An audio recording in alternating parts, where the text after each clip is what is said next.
ನಮಸ್ಕಾರ ಸ್ನೇಹಿತರೆ, ಭಕ್ತಿ ವೈಭವ ಯೂಟ್ಯೂಬ್ ಚಾನಲ್ಗೆ ತಮಗೆಲ್ಲರಿಗೂ ಸುಸ್ವಾಗತ. ಸ್ನೇಹಿತರೆ, ಗುರುವಾರ ರಾಘವೇಂದ್ರ ಸ್ವಾಮಿಯವರಿಗೆ ಮೀಸಲಿದ್ದು ಗುರುವಾರ ರಾಘವೇಂದ್ರ ಸ್ವಾಮಿಯನ್ನು ಪೂಜಿಸಿದರೆ ಇಷ್ಟೆಲ್ಲ ಲಾಭವಿದೆ ಅಂತ ವಿಡಿಯೋ ಮೂಲಕ ತಿಳ್ಕೊಳ್ಳೋಣ. ರಾಘವೇಂದ್ರ ಸ್ವಾಮಿಯವರನ್ನು ಪೂಜಿಸಿದ್ದೇ ಆಗಿದ್ದಲ್ಲಿ ತಮ್ಮಲ್ಲಿರುವ ಕೋರಿಕೆಗಳು ಈಡೇರುತ್ತೆ ಅನ್ನುವುದು ಜನರ ನಂಬಿಕೆ. ಕಲಿಯುಗದ ಪ್ರತ್ಯಕ್ಷ ದೈವವಾದ ರಾಘವೇಂದ್ರ ಸ್ವಾಮಿಯವರನ್ನು ಗುರುವಾರ ಪೂಜಿಸೋದ್ರಿಂದ ತಮ್ಮೆಲ್ಲ ಕಷ್ಟಗಳು ಪರಿಹಾರವಾಗುತ್ತೆ.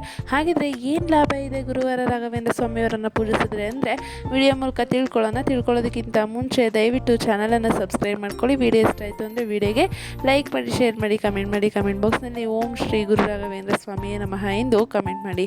ಸ್ನೇಹಿತರೆ, ಗುರುವಾರವು ರಾಯರ ದಿನ. ಈ ದಿನ ರಾಘವೇಂದ್ರ ಸ್ವಾಮಿಯವರನ್ನು ನಿಯಮಾನುಸಾರ ಪೂಜಿಸುವ ಸಂಪ್ರದಾಯವಿದೆ.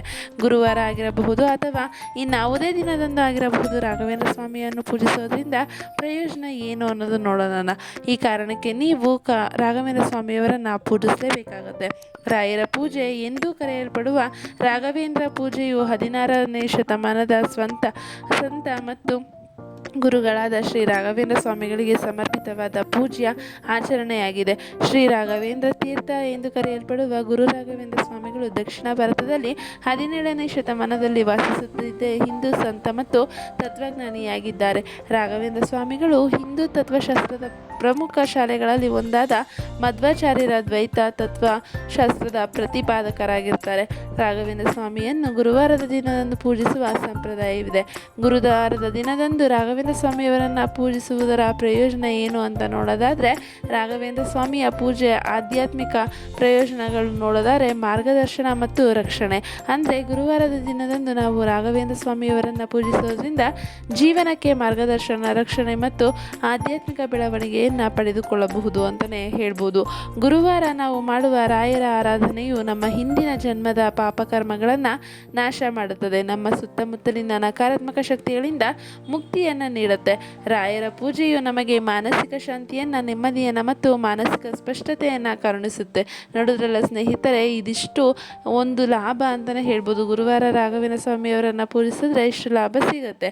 ಹಾಗಿದ್ರೆ ರಾಘವೇಂದ್ರ ಸ್ವಾಮಿ ಪೂಜೆಯ ವಸ್ತುಗಳ ಪ್ರಯೋಜನ ಏನು ಅಂತ ನೋಡೋದಾದರೆ, ಗುರುವಾರ ರಾಘವೇಂದ್ರರ ಆರಾಧನೆಯು ನಮಗೆ ಸಂಪತ್ತು, ಸಮೃದ್ಧಿ ಮತ್ತು ಅದೃಷ್ಟವನ್ನು ಆಕರ್ಷಣೆ ಮಾಡುತ್ತೆ ಅಂತಲೇ ಹೇಳ್ಬೋದು. ಉತ್ತಮ ಆರೋಗ್ಯ, ಯೋಗಕ್ಷೇಮವನ್ನು ಪಡೆದುಕೊಳ್ಳುವುದರ ಜೊತೆಗೆ ದೀರ್ಘಕಾಲದ ಆರೋಗ್ಯದ ಸಮಸ್ಯೆಗಳಿಂದ ಪರಿಹಾರ ಪಡೆಯಬಹುದು. ಸಂಬಂಧಗಳು, ಕೌಟುಂಬಿಕ ಸಾಮರಸ್ಯ ಮತ್ತು ಸಾಮಾಜಿಕ ಸಂಪರ್ಕಗಳು ಸುಧಾರಣೆಯನ್ನು ಕಂಡುಕೊಳ್ಳುತ್ತದೆ. ಉದ್ಯೋಗ, ವ್ಯಾಪಾರ ಮತ್ತು ವೃತ್ತಿ ಜೀವನದಲ್ಲಿ ಯಶಸ್ಸು ಸಾಧಿಸಲು ಇದು ಒಂದು ಪ್ರಯೋಜನಕಾರಿ ಅಂತಲೇ ಹೇಳ್ಬೋದು. ಹಾಗೆ ಹಣಕಾಸಿನ ಸಮಸ್ಯೆಗಳು ದೂರಾಗುವುದರ ಜೊತೆಗೆ ಆರ್ಥಿಕ ಸ್ಥಿತಿಯು ಉತ್ತಮವಾಗುತ್ತೆ ಅಂತಲೇ ಹೇಳ್ಬೋದು. ಹೌದು ಸ್ನೇಹಿತರೆ, ಗುರುವಾರ ರಾಘವೇಂದ್ರ ಸ್ವಾಮಿಯವರನ್ನು ಪೂಜಿಸಿದ್ರೆ ಹಣಕಾಸಿನ ತೊಂದರೆ ಕೂಡ ನಿವಾರಣೆ ಆಗುತ್ತೆ ಅಂತಲೇ ಹೇಳ್ಬೋದು. ಗುರುವಾರ ರಾಘವೇಂದ್ರ ಸ್ವಾಮಿ ಪೂಜೆಯ ನಿರ್ದಿಷ್ಟ ಪ್ರಯೋಜನ ನೋಡೋದಾದರೆ, ಸಾಲಗಳು ಮತ್ತು ಆರ್ಥಿಕ ಸಮಸ್ಯೆಗಳಿಂದ ಪರಿಹಾರ ಸಿಗುತ್ತೆ ಅಂತಲೇ ಹೇಳ್ಬೋದು. ದುಷ್ಟಶಕ್ತಿಗಳು ಮತ್ತು ನಕಾರಾತ್ಮಕ ಶಕ್ತಿಗಳಿಂದ ರಕ್ಷಣೆ ದೊರೆಯುತ್ತೆ ಅಂತಲೂ ಹೇಳ್ಬೋದು. ಕಾನೂನು ವಿವಾದಗಳು ಮತ್ತು ನ್ಯಾಯಾಲಯದ ಪ್ರಕರಣಗಳಲ್ಲಿ ಯಶಸ್ಸು ಸಾಧ್ಯ ಆಗುತ್ತೆ. ಸಂತಾನ ಭಾಗ್ಯ ಪ್ರಾಪ್ತವಾಗುವುದು ಮತ್ತು ಮಾನಸಿಕ ಸಮಸ್ಯೆಗಳು ದೂರಾಗಿ ಒತ್ತಡದಿಂದ ಪರಿಹಾರ ಕೂಡ ದೊರೆಯುತ್ತೆ ಅಂತಲೇ ಹೇಳ್ತಿದ್ದಾರೆ. ಹಾಗಿದ್ರೆ ಗುರುವಾರ ರಾಘವೇಂದ್ರ ಸ್ವಾಮಿಯ ಪೂಜೆಯನ್ನು ಹೇಗೆ ಮಾಡಬೇಕು ಅಂತ ನೋಡೋದಾದರೆ, ಗುರುವಾರ ಮುಂಜಾನೆ ಶುದ್ಧರಾಗಿ ರಾಘವೇಂದ್ರ ಸ್ವಾಮಿಗಳ ವಿಗ್ರಹ ಅಥವಾ ಫೋಟೋಗೆ ಪ್ರಾರ್ಥನೆಯನ್ನು ಸಲ್ಲಿಸಬೇಕಾಗತ್ತೆ.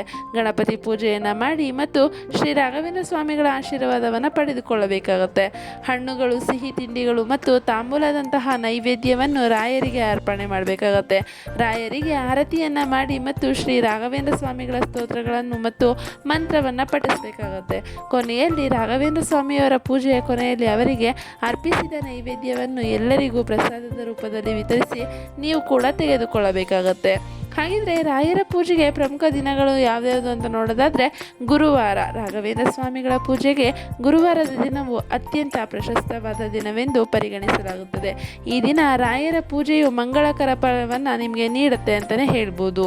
ರಾಘವೇಂದ್ರ ಸ್ವಾಮಿಯ ಆರಾಧನೆ ಆಗಸ್ಟ್ ಅಥವಾ ಸೆಪ್ಟೆಂಬರ್ ಅಂದು, ಅಂದರೆ ಈ ದಿನ ರಾಯರ ದಿವ್ಯ ಕಣ್ಮರೆಯನ್ನು ಸ್ಮರಿಸುವ ದಿನವಾಗಿದೆ. ಈ ದಿನ ರಾಯರ ಭಕ್ತರು ರಾಘವೇಂದ್ರ ಸ್ವಾಮಿಗಳಿಗೆ ವಿಶೇಷ ಪೂಜೆಯನ್ನು ಕೂಡ ಸಲ್ಲಿಸ್ತಾರೆ.